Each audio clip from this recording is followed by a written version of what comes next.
So what are we going to talk about today? We've got some ethical scenarios where we're really going to see Dan and our guest strip down to the core. And we rumble in our debates of ethics and things life. get nasty. Will they even be friends anymore? No one knows. We probably will be. It's just a show. Should we just get onto it? Yeah, let's get onto it. Cool. Let's just do it. Let's Hayden Rothy it. I actually think that now in life. I think just do it. Don't hold back when I'm thinking about doing something. I laugh and then I do it. Now that you've said that it's your life motto, you actually I live up you're like, to you know what? Yeah, I gotta live up to it now. Yeah. Now I've said it on the podcast. It's official. Dun, dun, dun, dun, dun, It's Haydosh. dun, dun, dun, dun, dun, And dun, Candy. dun, dun, dun, dun, dun, dun, Coming dun, dun, at you dun, live.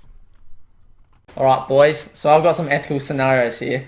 And I want you guys to just give your honest answers and why behind everything. Hit us. Okay? So viewer, here's an actual real life, like from the past scenario.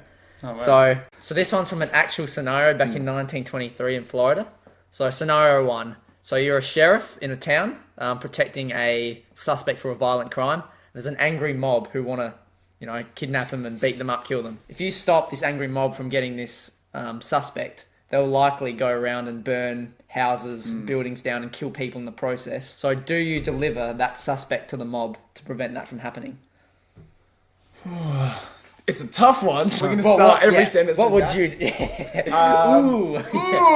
Ooh. What you would do and why. One or the other's going to happen. The mob's going to burn down houses and potentially kill people, innocents, or you give them this violent suspect who's done wrong to them. If I was a police officer and my job is to do the law and follow the law to the T, and maybe this guy's done a violent crime, but doesn't mean that he should be killed by an angry mob, I would probably have to try to control that mob. To clarify, and this person did murder people. Okay. So they did it, and the mob is too powerful for you to control. Damage is going to happen. These other people the scenario, sound nearly as bad. Yeah. If they're going to go burning innocent people's houses down, They're dickheads. It's the mob. It's the power. It's the power of the mob. One way you're kind of enabling murder, handing the suspect over to the mob. It's basically the same as manslaughter. Like when you do an action that leads to murder, even if you didn't necessarily have the intent to murder, then that's manslaughter, right? Yeah, it's kind of playing the odds. One way is basically like murder or manslaughter, and one way is you're trying to do your best to stick up for law. I'd feel bad. I would have played a part in his murder. You've got blood on your hands, and that's compared to if the mob just go and burn stuff down. That's a bunch of dinguses doing the wrong thing. What would you do? I agree. I couldn't hand him over. If the mob's going to go burn people, that's bad. Number 2, why punish attempted murder less than actual murder? Boys. What? People in court get less years in jail for attempting to murder someone than people who actually murdered someone, even though the intent was completely the same. They literally tried to do it, but the person just didn't die. Yeah, they literally just failed at what they were trying to do. But they just suck. Yeah. They're just a crap murderer. Because they couldn't stab in the right spot, they get 4 years or 5 years, whatever, off.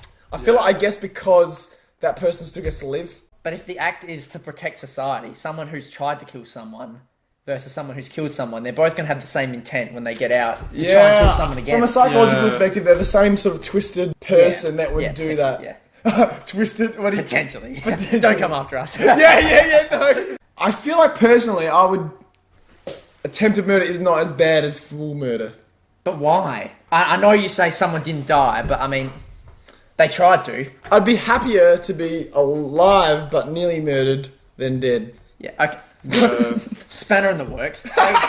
Say you're the judge, and this guy's tried to kill your family. Yeah, how could you justify giving them less years than someone who has killed your family? I think that's why they wouldn't let me be the judge, because they need I know, but you are the judge in this. I guess another spanner in the works is, what if it was someone attempting mass murder versus someone who actually only ended up wanting to kill one person? If someone tried and failed to kill 100 people versus if someone tried and succeeded to kill one person... I think it's got to be circumstantial, killing an ex-lover isn't as bad as attempting to bring down a plane and failing at it. Because they need to be gone because they nearly killed 100 people. This is kind of emphasising the power of the intention, and is more emphasis on kind of no matter what the outcome is, what they actually tried to do should kind of be the thing that Yeah. you know, we kind of call them out on because what you've tried to do, you can just get eviler and eviler and eviler and eviler. We need to more focus on the individual rather than the actual outcome. Yeah. That's so you'd say in summary. Oh, look at me! I'm doing the summaries now. Yeah. So in summary, you'd basically same intent, same outcome. Yeah, I think like individual focused kind of criminal system where it's the what's going on in the mind of the criminal that is the kind of what we're basing our stuff on. rock solid facts. And what would you go? So we got a bit. It's a bit of a grey blurred lines. What do you say? I think they should be punished the same. Yeah. I think the same intent should get the same action, no matter the same punishment, regardless of if they succeeded or not. They literally tried, like they stabbed someone 17 times, but they didn't die. Then that's I feel like it's got to be circumstantial, but mostly that. Emphasis on the attempted part, I guess, when they actually try it. So one last little nibble. You can edit this out if it's no good. Yeah. Okay. I heard on the radio the other day that someone stabbed someone like one last nibble, 7 or 10 times, whatever. It can't be anything but murder. Yeah. If it's multiple stabs, it's nothing but murder. Psychological, like cuckoo. Put him away for psychological cuckoo. Attempted psychological Have it down. The judge has decided. Attempted psychological cuckoo was his punishment. All jurors who vote say cuckoo. Make a rhythmic motion with your fingers towards your ear. Okay, everyone, clockwise for guilty, anti-clockwise for not guilty. Alright, wait, what's everyone doing? Yeah, that's good. So ethical scenario number 3. So a madman has arranged for a lot of bombs to go off around your hometown, wherever that is, from where you're watching around the world. The authorities have captured him, but they can't get out of him, and they're going to go off, and hundreds, maybe thousands will be killed.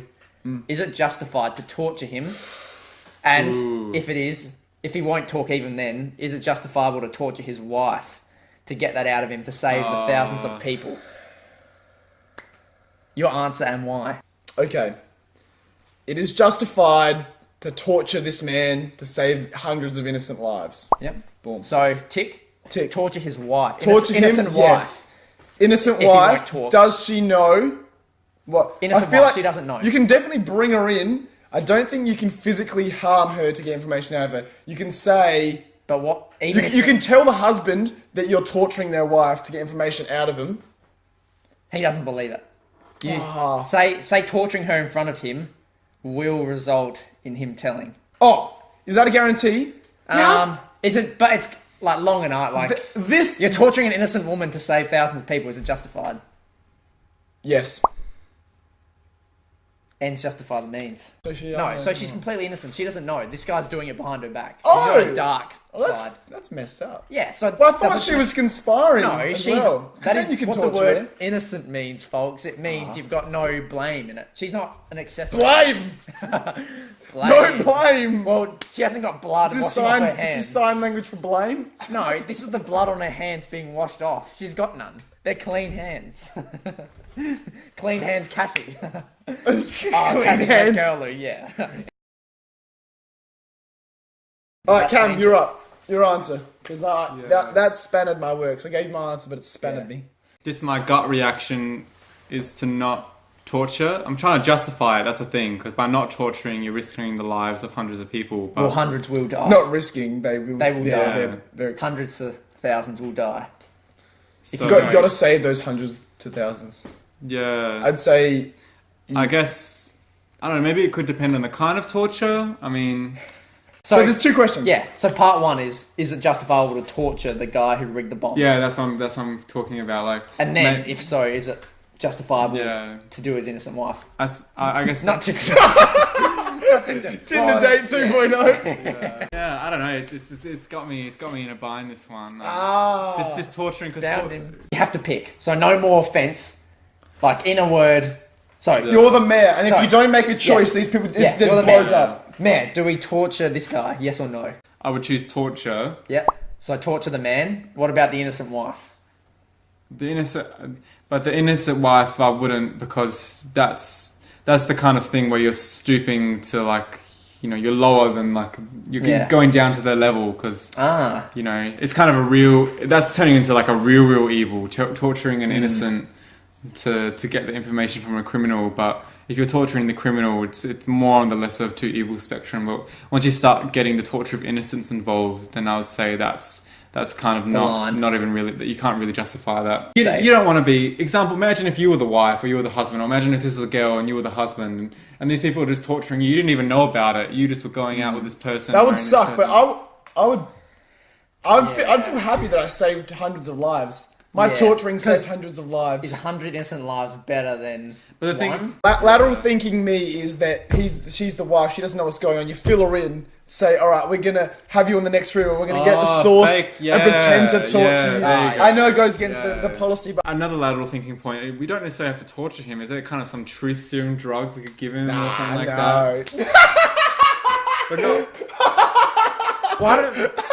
Why do we bother with ethical scenarios when we're just going to come up with truth serums, like fake hitchy digs? You think like fake hitchy digs? No, first scenario with the sheriff in the town. What about this? We time travel, give him a machine gun so we can just mow down the mob. How about that one? Lateral thinking.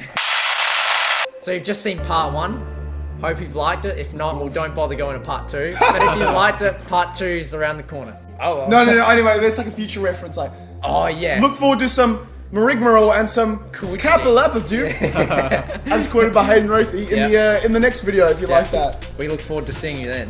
And get ready for a primer in theoretical versus real world ethics. Yeah.